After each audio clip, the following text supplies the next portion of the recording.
people don't understand, even my mum, for example. I grew up in Tamworth, which is in northern New South Wales, and my mum doesn't even know that she listens to community radio, because I said, oh, what do you listen to? And she says, oh, I listen to 2UFM. And I said, oh, that's a community radio station, Mum. So, because community radio stations have just been around such a long time. They've been with us for such a long time, people just tune into them. And the reason why people tune into them is because it's just got a local voice. It's just got someone like Lenza sitting there, or somebody, they're talking. They're not polished, they're not trying to be swish and smart and clever and fit to sort of little packages. They're actually talking to you, the community. And particularly that's important for language groups that talk to their community, but even around Australia, like in Tamworth, it's just local people from Tamworth talking to other people in Tamworth. So that's why people like it. And you'll find that as we're getting more and more commercial, then people are tuning off the commercial stations and listening to internet and different platforms, but maintaining the audience is still listening to community broadcasting because they like that local feeling of someone talking to them. So over half the population of Australia listen to community radio station. That's in an average month, they'll tune in and turn on to community broadcasting. So half the population of Australia, that's pretty big. And 1.6 million of those will speak a language other than English that will tune into a community program that's got a language other than English on it. Now that figure is probably, I think it's actually doubled, because that survey that's held to do that, it's done in English on the phone. So you could double that. I'm pretty sure you could double it to like 3 million people around Australia listen to language other than English programs on community broadcasting. So ethnic community broadcasting, so 130 stations around Australia. So there's 356 in total. Of that 356, 130 have a language other than English program on them, whether it's 1 or 10, or in the case of 3ZZZ, they have 60 language programs, different language programs. There's 130 stations broadcasting different language programs. Even in Tamworth, they have a Spanish program. Wagga Wagga and Griffith have other programs as well. So in these rural areas, they've got programs. Shepparton not, I don't know why. And on average, these are all surveys that we do as well. We gather information to show you how big we are and strong community broadcasting is and present that to government. But these are all based on surveys that are held. 2,000 hours every week of different languages are broadcast around Australia. So that's quite a lot. And there's over 100 languages that are broadcast every week around Australia. The value of community broadcasting, they employ about 1,000 staff at stations around Australia. There's 23,000 volunteers and about 4,000 or more ethnic volunteers at different stations. The estimated value of all this volunteer work, because you can value it based on if a person produces a radio program, on average it takes about 10 hours to produce that program. And if you've got 4 people working on that program, then you can value it based on different things to come up with, the whole value of all that volunteer work is 232 million every year that's put in from volunteer work. 17 million, and as I said before, we get funding from government, but it's a smaller amount. Really, stations rely on membership and getting money from their radiothons and various things that they raise. So I'm just wondering, so you're all here because you want to get involved in media, is that right? So you want to become involved in contacting the media? Yeah? Yep. You want to get involved in being in the media? Yep. Okay, so that's 2 different things, yeah, very different things. So, okay, well that's important for, first of all,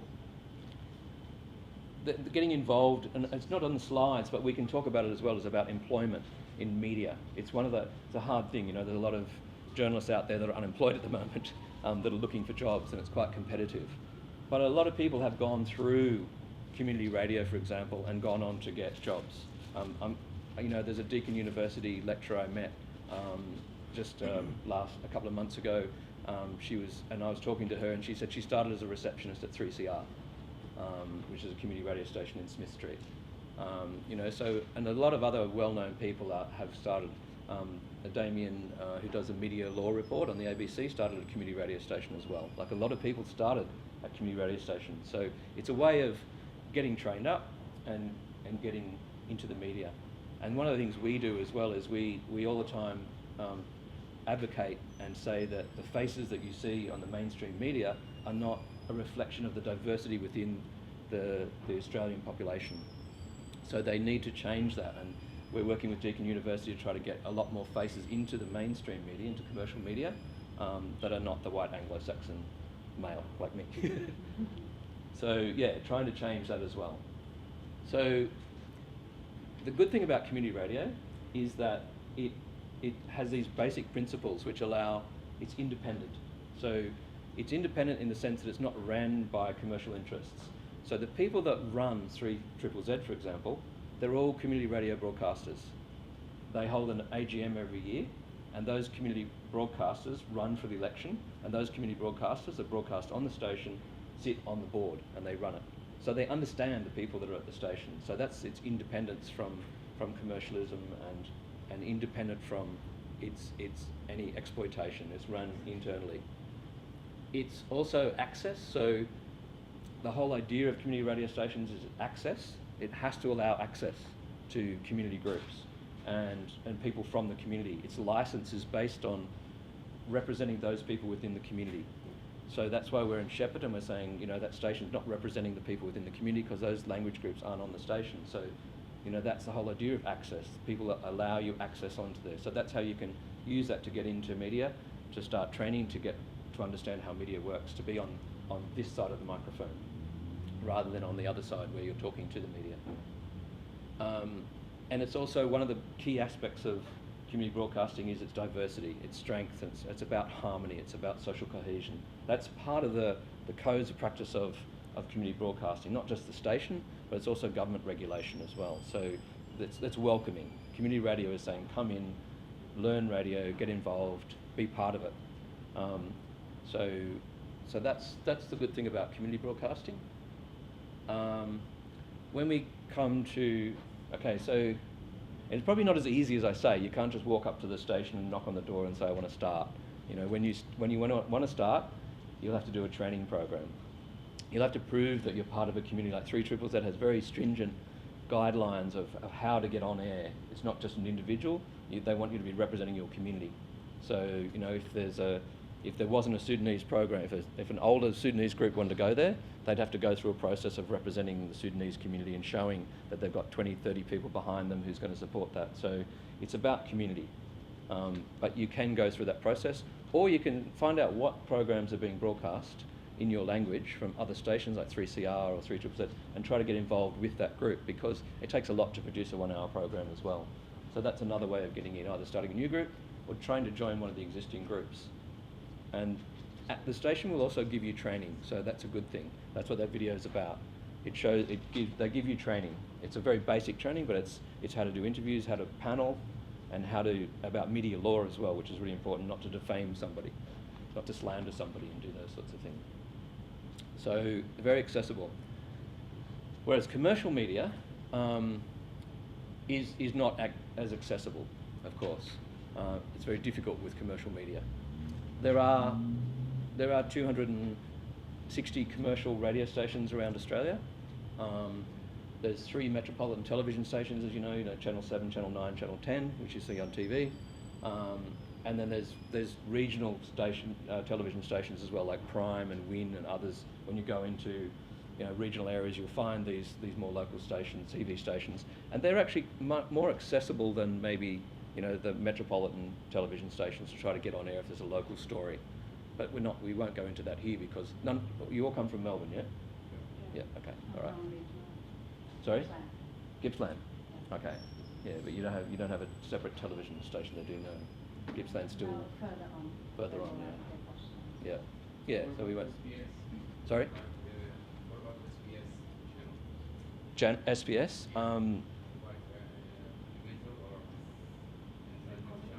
We'll come to SBS.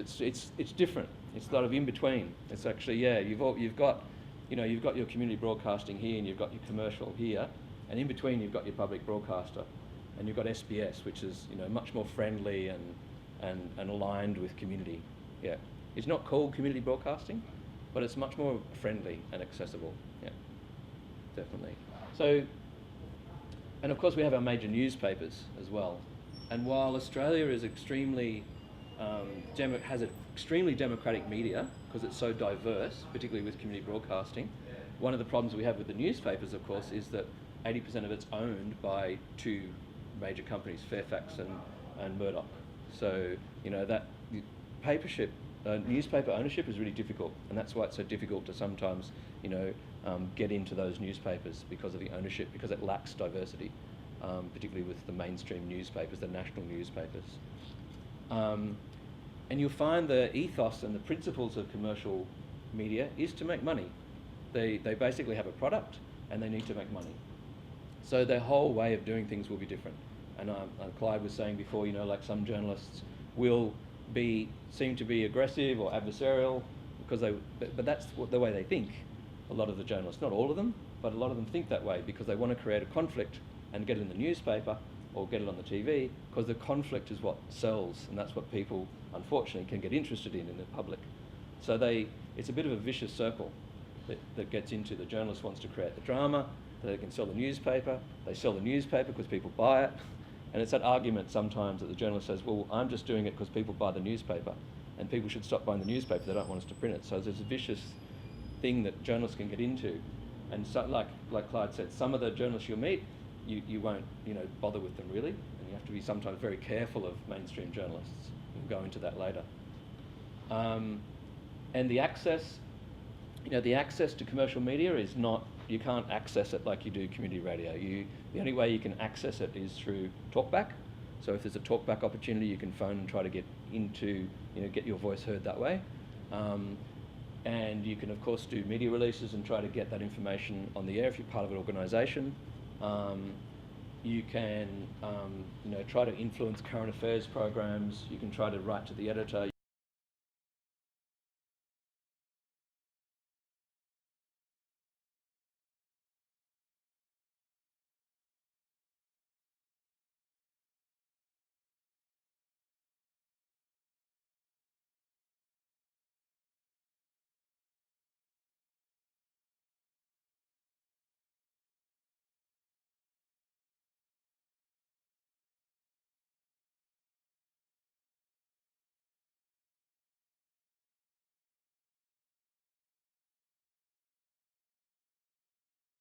So when something comes out in the media, it might be trivial. It might be something that upsets your community and you immensely. But you have to evaluate it. There has to be an evaluation process where you look at whether it's worth responding to or not.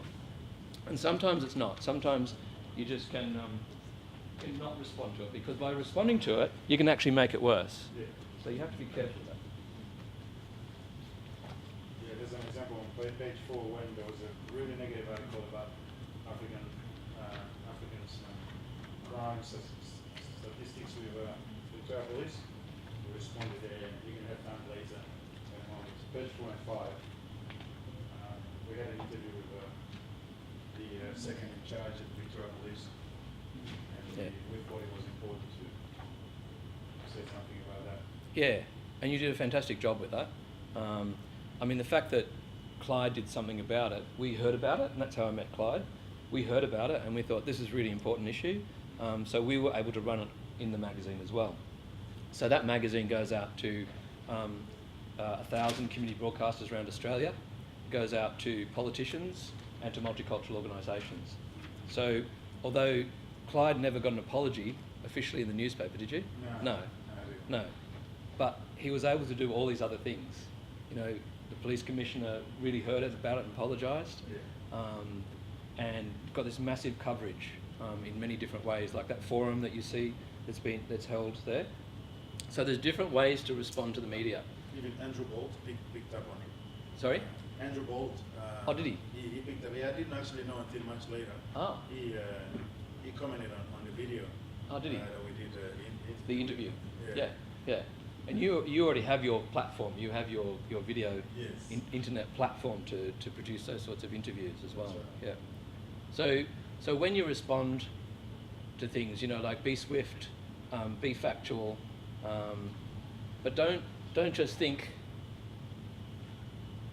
Don't just think you need, like, it hasn't come up the slide, but all this information is in the documents I've given you as well.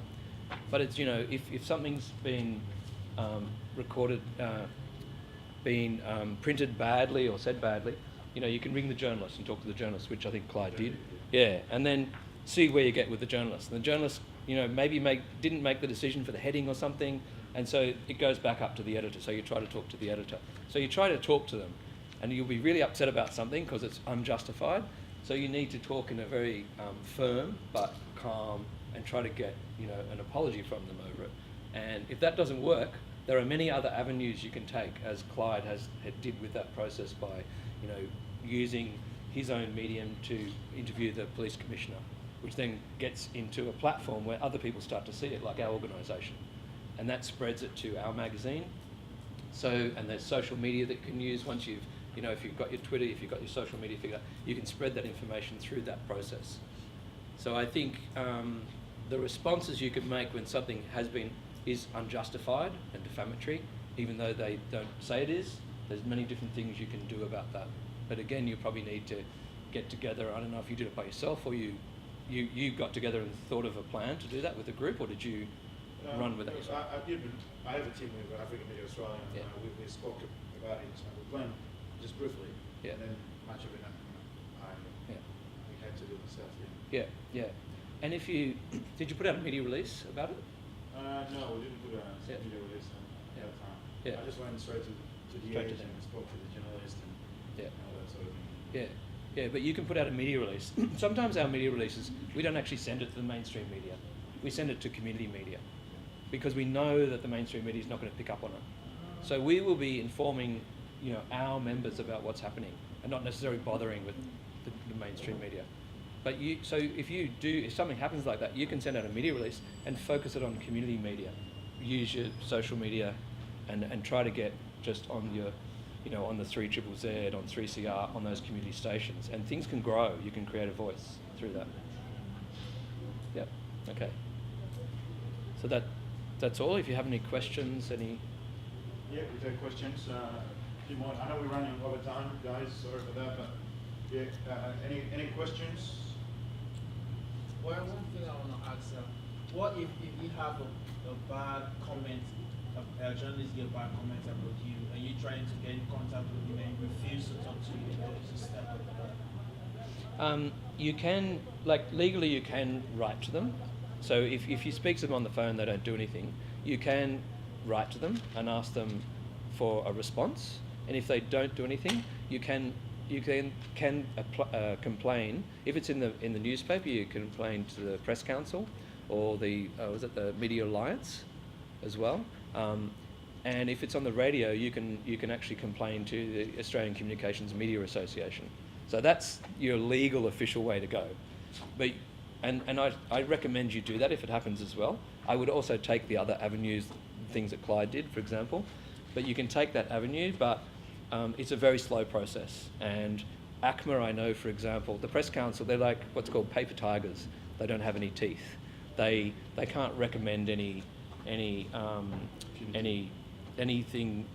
retribution onto the journalist or anything like that. All they do is, ACMA, I know, offer, say, if they find out that the actual organisation has been guilty, then they have to do training. That's it. So those journalists have to do training. That's all. Whereas if you then go down a legal path, you can go through the courts if it's been defamatory, but that's harder to prove as well.